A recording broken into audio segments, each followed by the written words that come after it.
Welcome back to the 270th episode of the Daily Flip podcast. I'm your host, Alex, and today we're going to be flipping through some of the top stories, including two about foreign policy, our alliance structure in the East Asia region, as well as how Biden's empty Christianity is frustrating some people on his position in the Middle East. And then we're going to talk about the squatting issue you may have heard about, and is it as big, overblown as some people say it is? And of course, we will end today with our daily delight, a story meant to leave you feeling positive, ready to take on the day. Now, that's enough rambling for me. Let's jump in to our daily debate.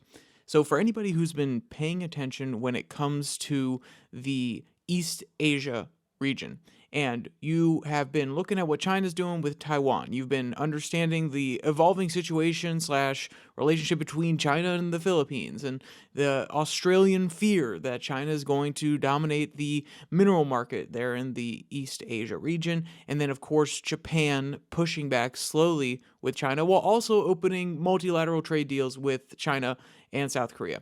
You are sitting here like, whoa, complicated region. Just like any other region, of course. But the U.S. has a vested interest in making sure that this region is stable going forward and that our allies come out on top. So they are actually helping Japan rearm. My question to you, is that a good thing? Should Japan be rearming to the degree that it is? For the longest time, they have been a peaceable nation, not necessarily because of their own want for it, but because they were basically mandated to do it after World War II.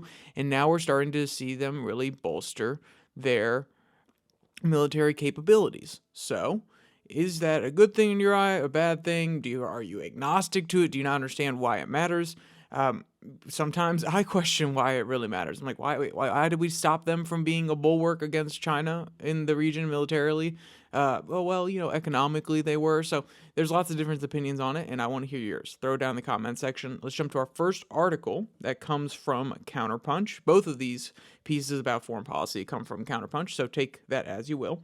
And the headline on this first one reads, Alliance Politics in East Asia, More Security or Less?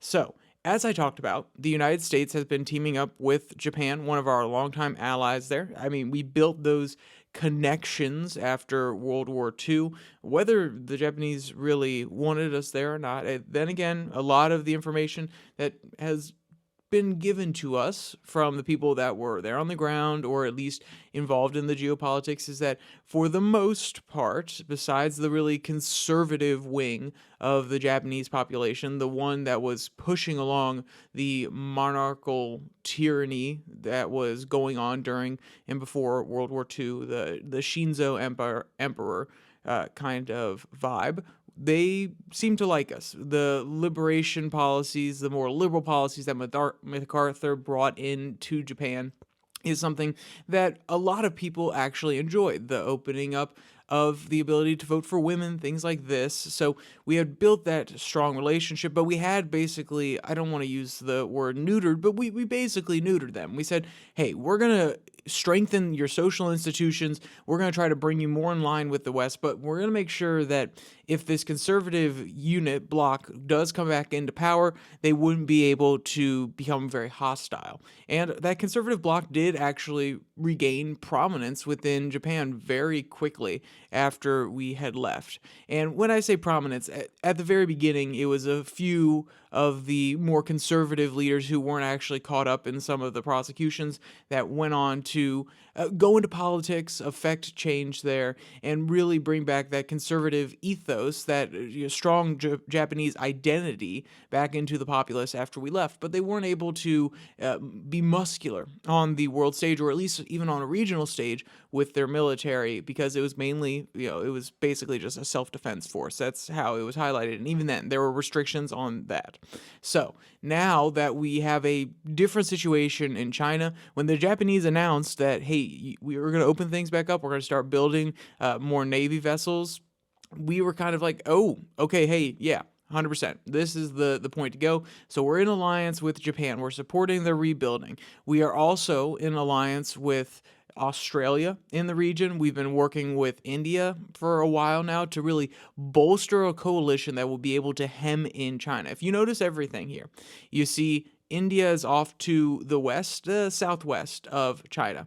And then you see Australia around the waters. We're also trying to build the relationship with the Philippines and Japan. All of them surround them on the water side.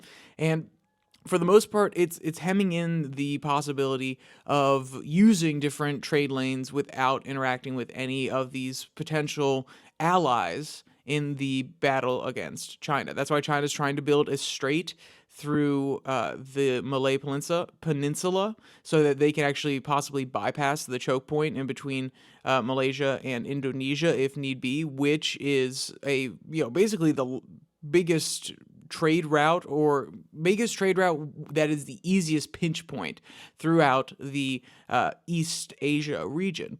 And we've kind of hemmed them in on both sides. All they can really do is go north, so to speak, trade with North Korea, go through Russia, and now that Afghanistan has opened back up, go a little bit to the west in that direction. But for the most part, especially when it comes to seafaring lanes, we have boxed them in. So we're trying to build out this coalition. Now, is it going to provoke China? That is the big question. Because obviously, and when I say provoke China, yes, they're already provoked. They're looking at the situation like, oh, well, no, we have to control the entire South China Sea. This is the key to us controlling trade within the region. We have to make sure that these countries that are forming up against us, that are openly saying, hey, we're in an alliance here, at least with the intent to balance against China. Because at the end of the day, it's not like the U.S. and China are in the same backyard. This is all the way across the globe. So the U.S. is using this coalition in order to flex its muscle there and really show that, hey, you're not going to have a hegemonic control over Asia. We are going to make sure there's at least a duopoly in the region. We're going to make sure that there is at least a bipolar, how should I say, a bipolar moment in Asia history. There we go. I think that's actually a very good way to talk about regional issues. So when China sees this, of course, they are going to be a little bit provoked. They're going to be sitting there saying, oh, okay, hey, the U.S. is really trying to lock us in here. And the question becomes, is the coalition enough of a deterrent to stop them from doing something very provocative, or is it just going to frustrate them and push them on to do more? Because they have, ever since the Philippines and other nations have had their claims in the South China Sea validated by international organizations, which are basically toothless anyway, and some U.S. officials, the Chinese have said, oh, you're trying to provoke? Oh, you're trying to do a little something funny? You're trying to criticize us? Well, hey, we're just going to build more false islands throughout the South China Sea. So, is this coalition going to be large enough to actually change anything? Maybe, maybe not. Before the rearming of Japan, I would have argued that no, China's going to really do what it wants to do. But both Trump and Biden have had pretty strong anti-China policies. They've kind of paid lip service to protecting Taiwan. Like, oh, we're gonna keep our agreements with Taiwan, basically. But that's not a 100% affirmative. We will come to your aid if something happens with China, which I understand strategic ambiguity is something that you want to have in foreign policy, or at least that is the going knowledge. But I'll tell you now, if you leave it up to a question as to whether we will defend Taiwan, that just makes it easier for the people who do want to invade Taiwan from China. They're like, oh, well, hey, the U.S. has been mealy-mouthed about it. They can't even come down and say 100% that they're going to do this. Now, really hard strategic commitments, really hard defense commitments are always something that you want to be wary of. I understand that. But that's also why you're building out this coalition. Guess what? Maybe now that these ties are made, I don't think India would sign it, I'll be honest, but because India, they're already at pretty high tensions with China right now. They also, even though they're a burgeoning economy, they do rely on some Chinese goods. Then again, they have put in tariff controls in order to stop certain products like Chinese cars. Then again, all cars in India have a really high tariff unless they're domestic, so therefore cars made in India. But they have at least some products that rely on Chinese infrastructure. So I doubt that they would come in on a coalition of the kind I'm thinking right now, but Japan probably would, because guess what? Taiwan is kind of the end of that island chain that really blocks in the coast of China. So if there's a hole in that island chain, that which would be Taiwan if it was invaded and controlled by China, then that puts Japan at a strategic risk. Australia sees a threat in China, especially with their expanding mining operations across the world, South America, as well as in Indonesia. They're actually using their power industrially to empower Indonesia, and Australia probably doesn't like that. They're like, whoa, whoa, hey, we've been the mining guys down here in East Asia. We've been the ones sending out all this cobalt, all these other minerals, and now the market might get crashed because of the efforts of the Chinese trying to make sure that their friends, that the people they want on top are on top, the people that they prop up with their money. So I have no doubt that Australia would come in on some sort of alliance that I'm thinking of here, and they would at least be willing to consider it, which is a joint defense agreement for Taiwan, or at least a joint agreement saying that we will provide material aid, training to their people, so on and so forth. And the reason this is important is as long as it's beyond just America, because America's been mealy-mouthed about it, so the Chinese will probably just say, whoa, okay, I don't know. And then even if Japan and Australia already have their own sort of protective measures that they have said that they will defend Taiwan because they understand how critical it is to the region to make sure that Taiwan stays in the hands of a non-China ally, or sorry, a non-China.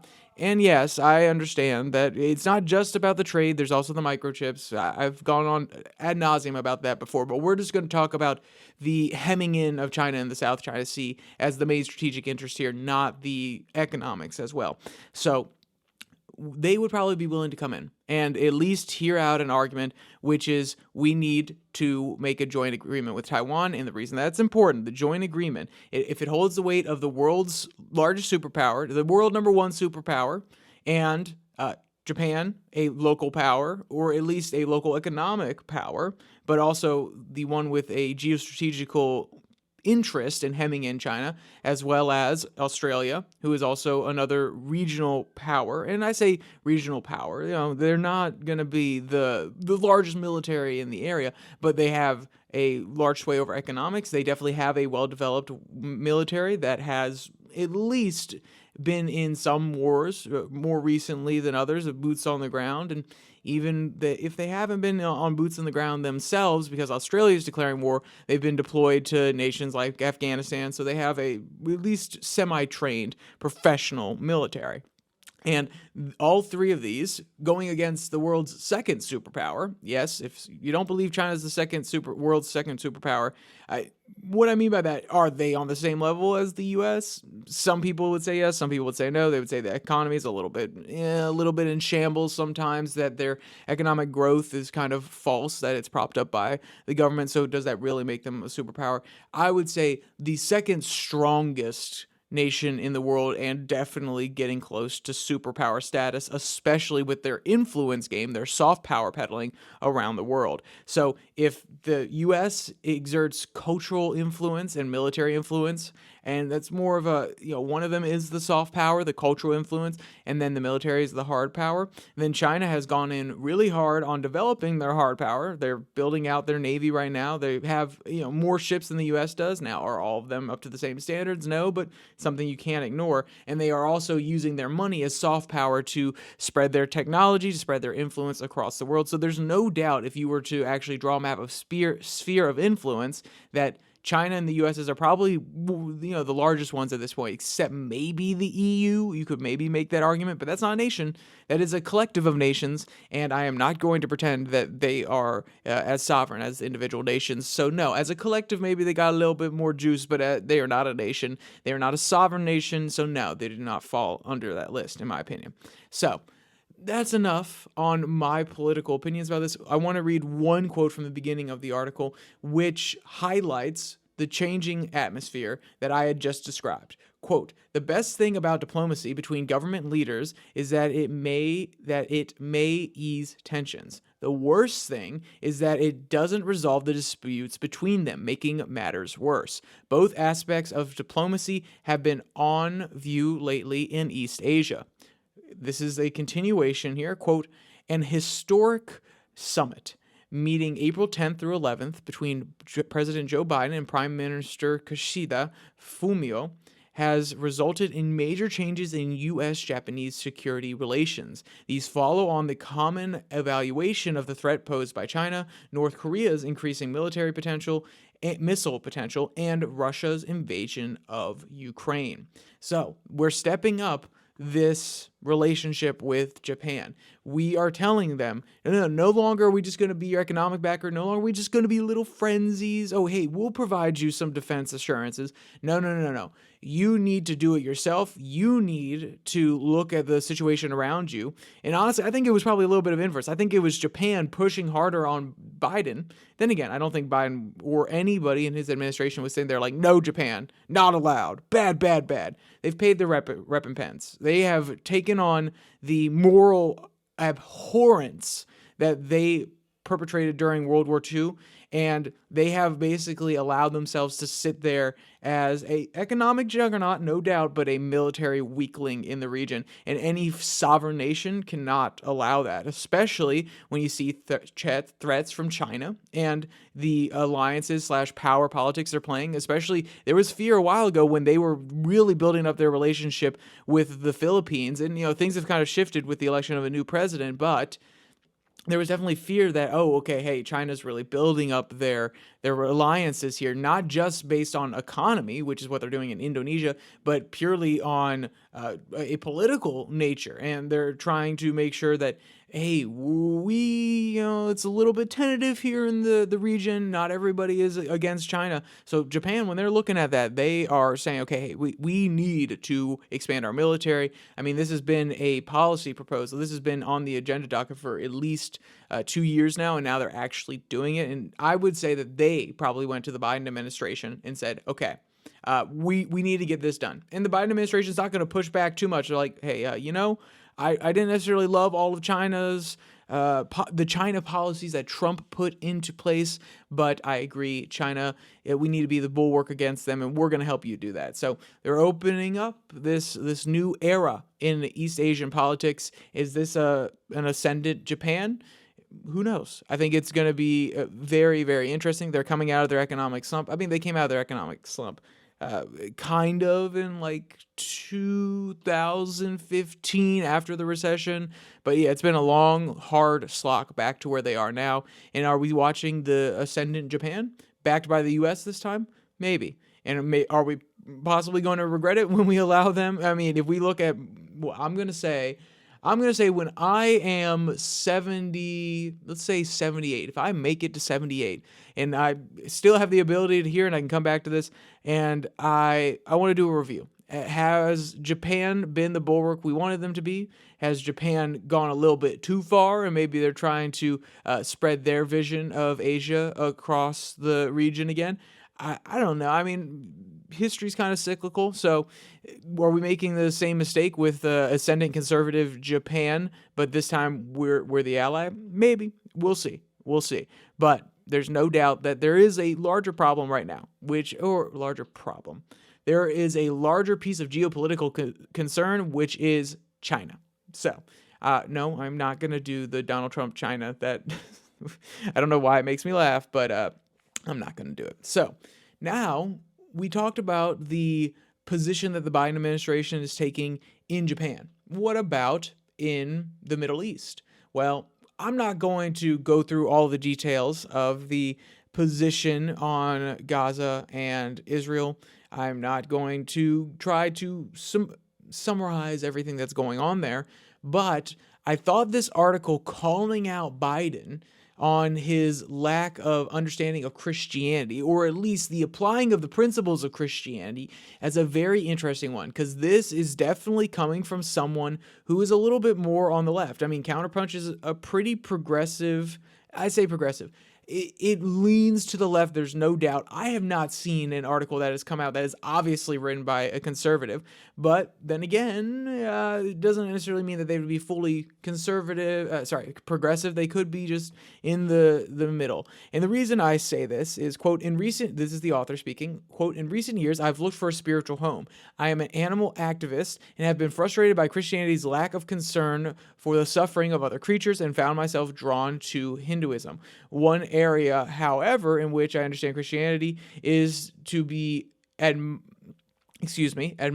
clear and progressive is the opposition to war. So not only do they call themselves progressive, they're obviously anti-war, and the anti-war faction, let's be clear, it's grown on the libertarian side of the aisle. There's even the stay-at-home protectionist conservatives that are also popping up now that are against wasting blood and treasure. I think some of them would argue that it's more about economic issues or trying to not spend too much money over there rather than just pure anti-war, because they would obviously say that there are justified wars, and there could even be ones where we would say, yes, we will support this. I think they would do that if you could make a strong enough national security argument and make a budget argument, which is we're actually doing very little. But then again, I could be wrong. They could just be truly anti-war. But my point being, the anti-war left has definitely been around longer.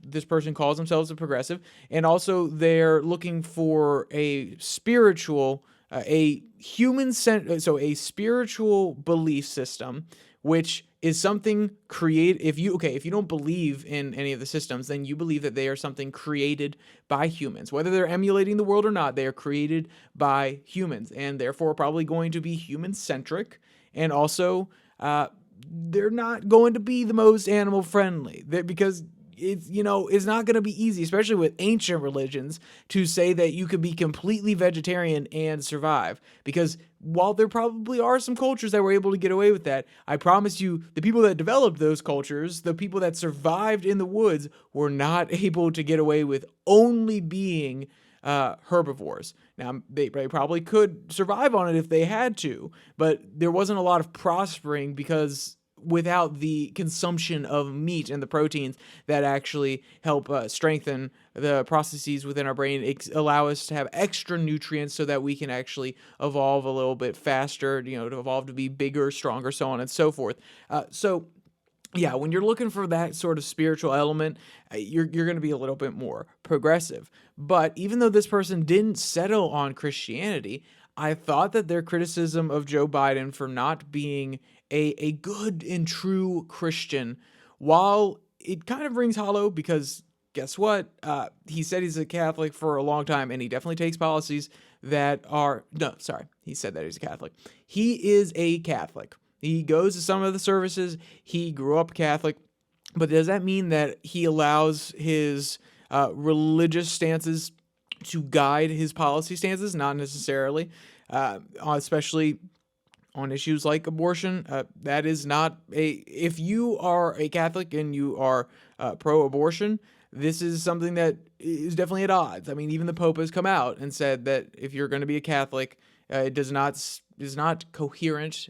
It is not a coherent belief that falls in line with our Catholic beliefs in order to support abortion. Basically, I was trying to be very diplomatic there, but you've probably heard the statements before, because you probably know someone who's Catholic who's dealt with this, because it's a huge issue of our time that there are lots of questions about. But the other big one is Christianity, because this is something I've had with multiple friends of mine. Is Christianity truly a peaceable religion? And the author even pulls out some good quotes here that I think very well would be used by anybody who's actually trying to argue that there needs to be a more conscious observance of the pro-peace Christianity. Quote, when I look for Christian sentiment in opposition to animal exploitation, this is her setup, I generally have looked well outside the Christian mainstream. That isn't the case for looking for Christian sentiment in opposition to war. For instance, Pope Francis is the leader of the largest branch of Christianity, which boasts more than 1 million members, including Biden. The head of the Catholic Church has repeatedly called for the end to violence. And then they talk about, love thy neighbor, so on and so forth. Be a peacemaker.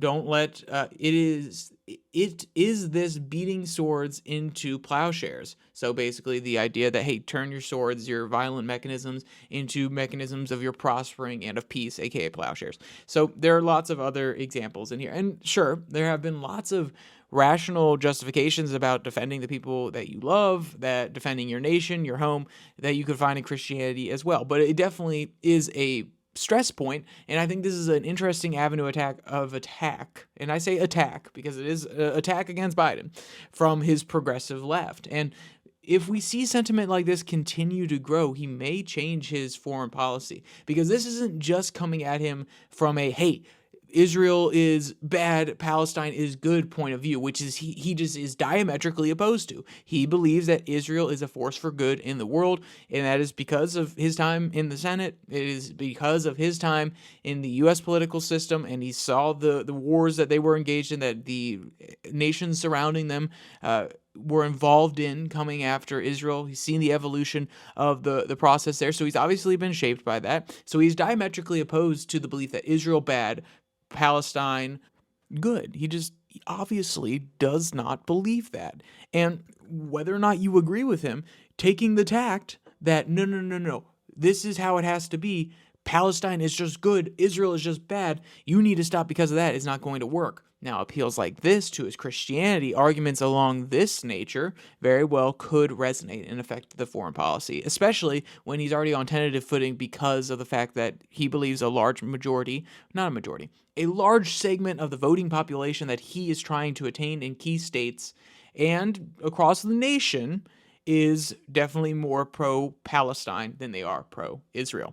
So, with all that said, we've kind of finished our foreign policy area. We've done a little bit of a breakdown of the Biden administration's positions in Japan and the Middle East. And I know I went on a really long rant for the first part because it wasn't so much just about the Biden issue, but I always love to highlight China and the East. China and its interactions, I've spent a lot of time on, but the broader East Asia, I got to spend more time on that for sure. I wanted to give some background. I always think it's important to highlight this one because for those of you who don't necessarily think it's going to happen, I'm telling you, we are going to be in some sort of conflict with China within the next 10 years. I have money on it happening by 2027. Then again, it was a bet when I was not making any money whatsoever. It was like $10, but I have money on this, okay? I have not just sat on the sidelines. I have put my money where my mouth is. So it is coming, and there's no doubt about that. And even if it's a purely economic play where they're trying to subsume Taiwan and saying, hey, we don't have to go to war with you. Just give up. No, just integrate your economy with us. We'll slowly invade. This is still a major issue that the U.S. is going to have to face in the East Asia region, and bolstering Japan is one way to do that. So, the next article comes from Daily Wire. The headline reads, U.S. squatters vow to take over American homes. Lawmakers need to take action. And when I first heard about the story about the squatter, I was like, whoa, okay, so you're basically telling me that if a squatter comes into a vacant house for basically 30 days, this was in New York, now there's some cases that they're mentioning here in Chicago, that they actually gain tenants' rights. And then the homeowner has to spend a lot of money in court. And sometimes, in the case of New York, the woman was actually escorted off of her own property because they said, hey, you have to take this through the legal system. That's a very expensive process. And when I first came to this, I was like, okay, wow, there's more cases of this. And then I took a step back. I said, okay, this is isolated to cities and specific blue areas. This is not a national story. No offense to Daily Wire. This is not a national story. They use it to kind of to kind of deflect into the immigration issue, which is a contributing factor to this, especially with certain people who are very famous illegal immigrants. There were people who came to this country illegally, whatever sensitive term you want to use for it. Illegal immigrant that's posting videos saying, hey, this is how you go about actually squatting and being able to claim that you live here and finding a temporary home that you are going to use even as a base of operations, even if you're not staying here. So there's definitely that attempt to parry into that national conversation about Biden's immigration policy, but they're definitely making this sound as though it's a national crisis. No, this is a crisis on the local level. Their policy proposal at the very end of this article, I'm going to link it in the description so you can go read it, where they say the states need to take this on. Sure, I think the states do need to at least take some action to strengthen private property. No doubt about that. But these are a lot of these municipality rules are more like citywide, and we need to take them on a city level, because at the end of the day, one, it's going to be easier to organize people within a city about these particular, because it's a very niche issue. So it's going to be a lot easier to go through high density areas and go out and talk to these people and convince them that, hey, I mean, if you take a vacation for a month, not saying everybody's feasibly able to do that, and someone shows up the minute you leave, by the time you come back, you could be needing a lawyer. So organizing at the city level and overturning these on the municipality level are going to be more important, in my opinion, than going on a state approach, because a lot of these laws actually are genuinely trying to make it easier for tenants to claim against a terrible, terrible renter. And though I believe at the end of the day that the renter, it's his property and that he should be able to enforce what he wants, there are also contracts, and there are also different people who will do really shady things. So we're talking about protecting both people's rights. We're talking about protecting the tenant's rights to enforce a contract, and we're talking about the property owner's rights in order to determine what happens with his property. So it needs to be done on a more local level. We need to experiment more in some of these local cities before we start just randomly expanding it out to the state level. Then again, Daily Wire offers the option of Tennessee, so if people just want to emulate that on the state level, you go right ahead. I just think that if we're going to do this, just like the states are laboratories on the federal level, the cities and municipalities are different testing chambers on the state level. And trying to just do a blanket private property approach, or just completely 100% skewing every single dispute between a property owner and a tenant, and let's be clear, these squatters are not tenants. You can make very specific legislation saying that squatters aren't allowed. But then the question will then become, hey, who's going to actually be a squatter? They'll have to be figured out. But when it comes to figuring out these policies, if you don't like it and you're in a city that it happens, move if you can, because, or just don't leave your house for more than the period of time where it could be claimed that somebody can just be a tenant. That's also a possibility. Then again, sometimes people don't have that option. But we should experiment on the smaller level, just like the states in the federal system. The municipalities in the state system can be the laboratories for experiment on which policies are going to not infringe too much upon a tenant who has a valid contract with the property owner, and ensure that the property owner still is able to protect their own property. So, with that said, we're going to move on from that one. The article will be in the description below that like and subscribe button, but before we go, we have our daily delight. And this one comes from Scoop Upworthy. Headline reads, "Farmer sells his cow to neighbor only for her to walk back because she missed home." And yes, the video is absolutely adorable. This girly, this cow, is saying, no, you're not selling me. And even if you do, you don't get to tell me where I get to go. I'm coming back home. And they just walk over. There are captions talking about how he sold it to the neighbor, so on and so forth. It's cute. The article itself has good pictures and has all of the screenshots with all of the words on them, but you can also find the video in that article as well. If you want to check out that video or any of the articles like I just described, there will be links in the description below that like and subscribe button. Also down there, you can find the podcast on Spotify, Pocket Casts, Google Podcasts, as well as Podvine, and the Twitter handle at Your Daily Flip, where I post a Twitter tirade every Tuesday and Thursday. A little bit more short form, not so long and based on articles, and you're not going to catch me ranting about China. You may catch me ranting about China for 10 minutes. Knowing myself, I probably will do one here in the future. I have done one in the past. So my point being, if you want more consumable content, really easy, not a larger commitment, head on over there, and maybe you'll find one where you think I'm absolutely stupid, or you might find one where you think, oh wow, that's actually a pretty good insight into a different situation. So with all that said, thank you for joining me for this episode of the Daily Flip podcast. With all of it said, there's only one more thing. Safe, don't die.